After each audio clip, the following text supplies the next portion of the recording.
kali ini kita akan membahas bab 2 mengenai listrik statis. Pernahkah kalian menggunakan salah satu alat ini?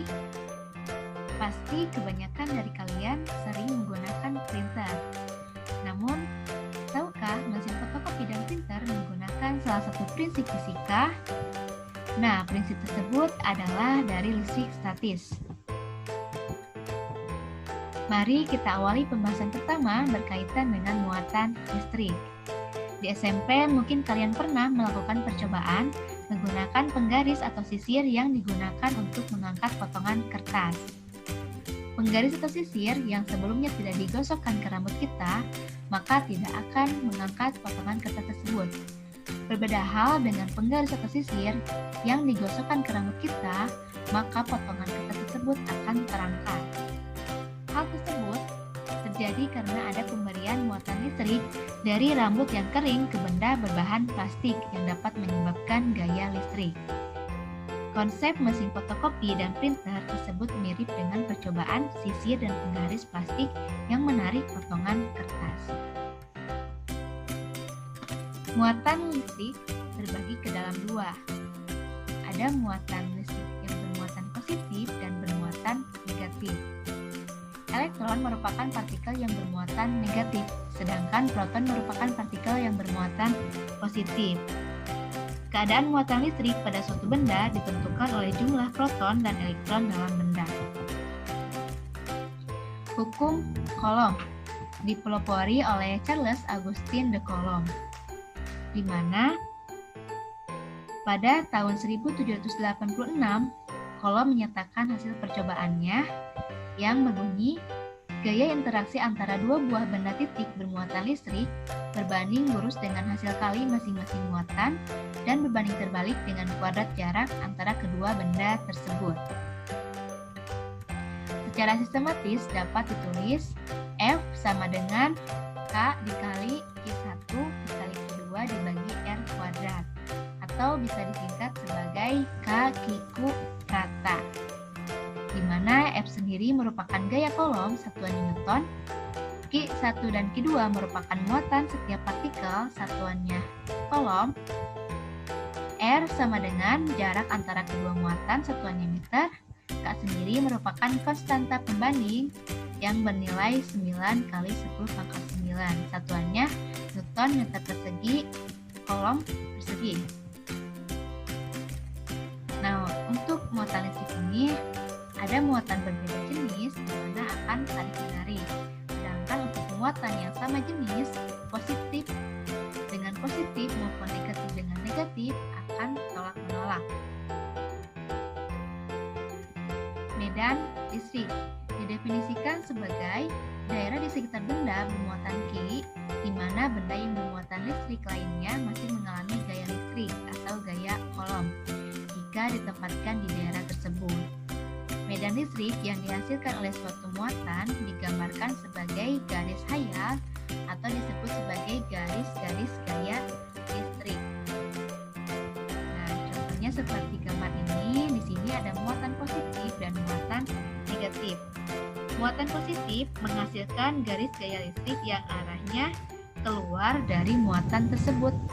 Ya, ini tanda panahnya keluar, sedangkan untuk muatan negatif kebalikannya. Garis gaya listrik ini arahnya ke dalam muatan tersebut.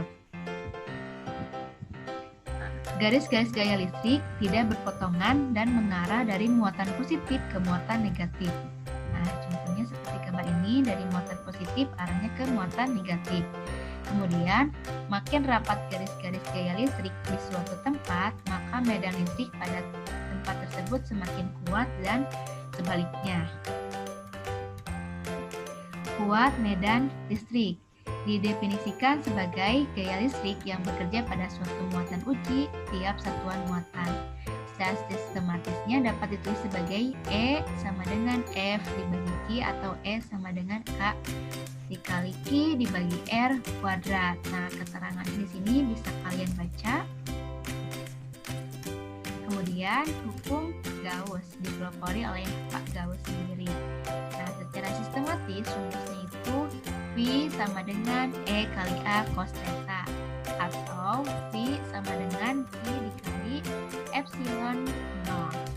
Nah, di sini V itu merupakan flux listrik, satuannya Weber.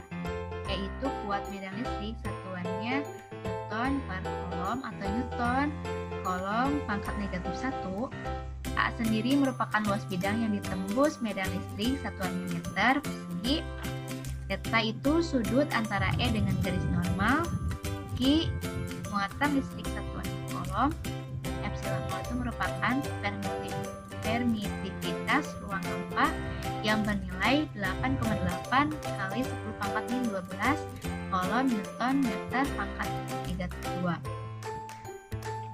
Potensial listrik.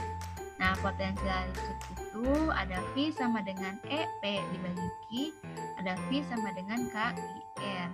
Jadi kalau yang diketahuinya potensialnya lebih dari 1, berarti V1-nya diganti dengan KIR ya. Kenapa ada energi potensial? Nah, karena muatan uji ditempatkan pada medan listrik dari muatan sumber Q, maka muatan uji akan mempunyai energi potensial. Sekarang kita akan membahas tentang kapasitor.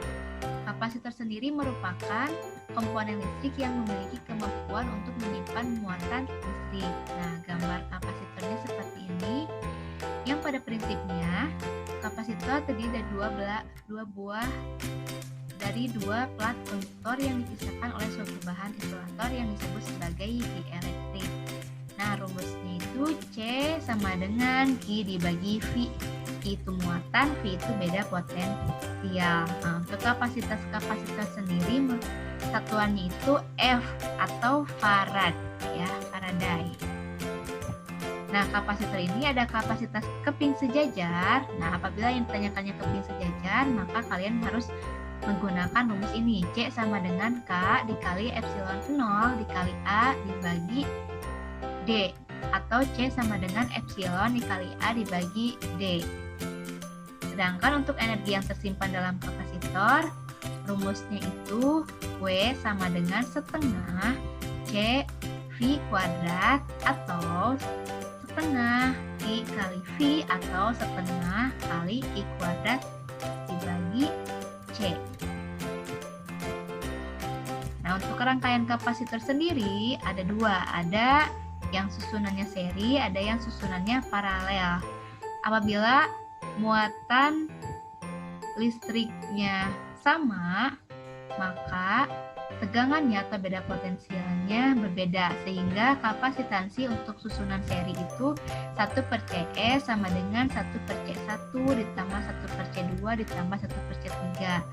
Sedangkan untuk susunan paralel itu yang samanya itu tegangan atau beda potensialnya, di mana muatan listriknya berbeda, sehingga kapasitasnya itu CP sama dengan C1 ditambah C2 ditambah C3. Sekian penjelasan dari Ibu.